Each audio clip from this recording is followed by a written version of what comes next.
So you got the principles, and these are things that you're going to keep in the back of your mind in terms of how to help people.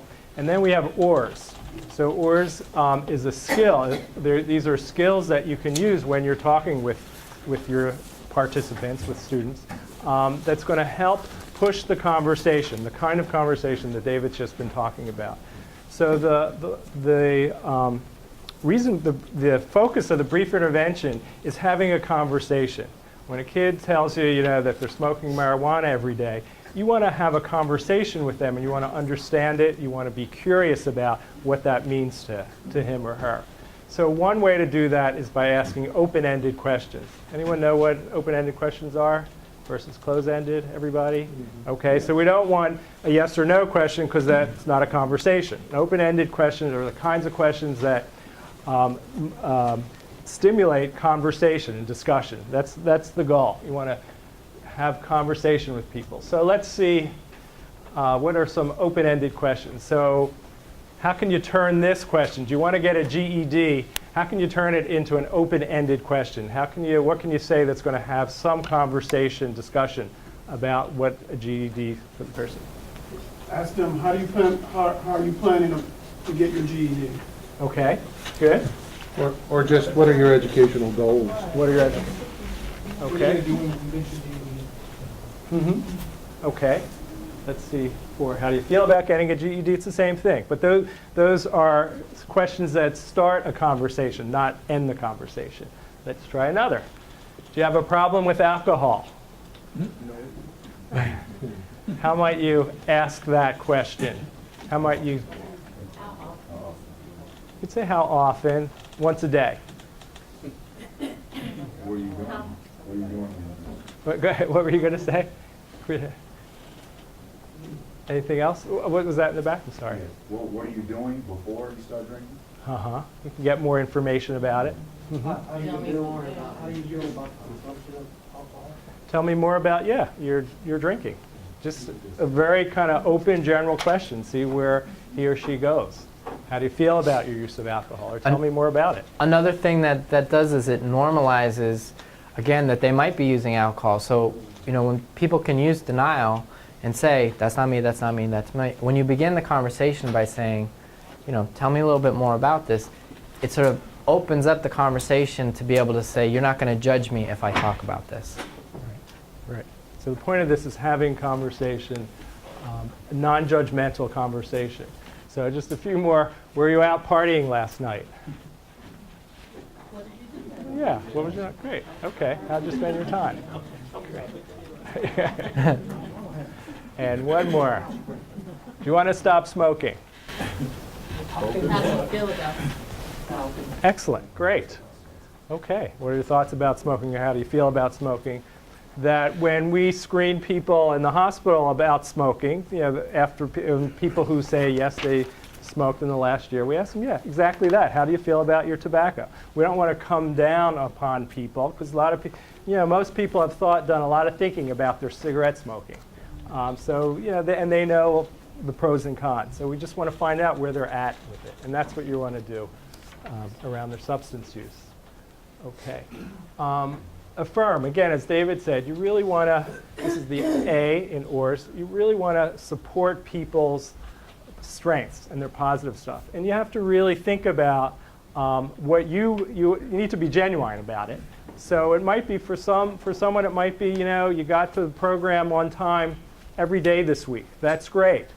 And you really want to believe, if that particular youth has had a hard time getting to the program on time and was able to do it, that's great. And that's a change, and that's a positive thing. You really want to be able to support that.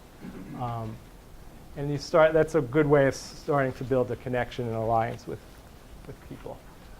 So at your table, if you have an even number, just pair up with somebody. If you have an odd number, just raise your hand and odd numbers connect. We're just going to do real simple exercises. Okay, so what we're going to do is, right now in your pair, one person decide to be a student. Identify yourself. Represent. This is your script. This is what the student is going to say. Student, say this. to the, would you guys call yourself staff, counselors? What do you call yourselves? Staff? So the other person's a staff member. Your job, staff member, is to try to affirm. So try to think about, how do I affirm based on this statement? I think this is an excellent exercise because I have a tendency to, in affirming, to try and get a yes and no response. And in addition to that, as this gentleman up front said, sometimes I know the young people really well, and so right away I want to say, why are you doing that? Right. What's gotten into you? Yeah. So forcing me to ask these open questions really got a lot out of the student that Pat was role playing. But I think the second thing is that just being that good listener. Sometimes again, I think we have a tendency to interject before the student finishes. So being an active listener, just really letting the student finish. Even though you think you have enough information, let them finish and then respond. Right, right. You'll have more to respond to. You'll have more ideas of how to respond the more you hear, the more information. So let me just say one quick thing in terms of, I forget your name in the back, you were saying, it made me, that this is a new skill. You're learning a new skill, and it's like, it takes practice. And it takes practice and some thinking. It's like learning to play the piano. You don't just sit down and play Chopin right away, or whomever. So it's going to take some practice, and it might mean kind of holding yourself back a little and it not feeling comfortable. It's something new, it's different, it's going to feel odd or uncomfortable, or you're not going to just kind of go shoot from your hip in the same way. So that hopefully that you'll slow down a little and be thinking about, how can I respond best to this in an MI, motivational interviewing way. But it's going to take some practice, like any new skill. It's no different. There's a way in which we kind of want to get to the conclusion. We want to either fix the problem or identify the problem or kind of get it going. Like throwing up in a toilet, are you crazy? That's not fun. What are you, nuts? Or get to that place where we're completing the process, and that's not really how we make change. And so remember that we're going for the way that we as humans, not just them with needs, as humans make change. As we go to these places, we need this. They need to be affirmed in order to get ready for change. They just need to be heard.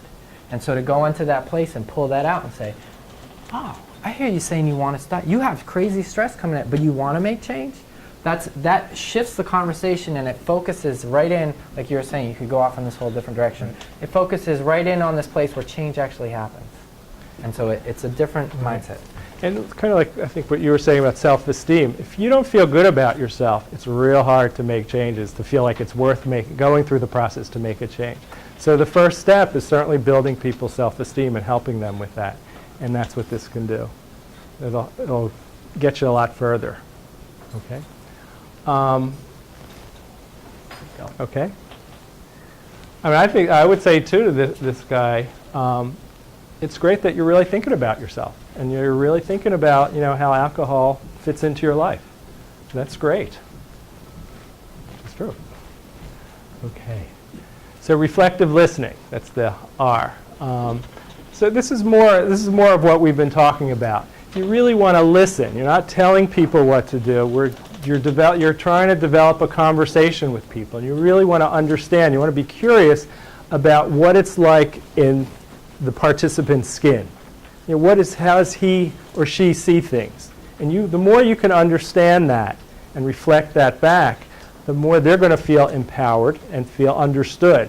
Feeling understood can be a very powerful thing for someone. If you feel like no one ever understands what I'm thinking, no one cares about what I'm thinking or doing, to have someone come along and kind of get me can be very powerful for people in terms of making a change. Because it's not, particularly for your population, it's not something that happens very often. For anybody, that we all often feel very alone and no one really understands what we really think, what we really feel. So part of what you're going to be doing is listening to people and try to understand how they see the world.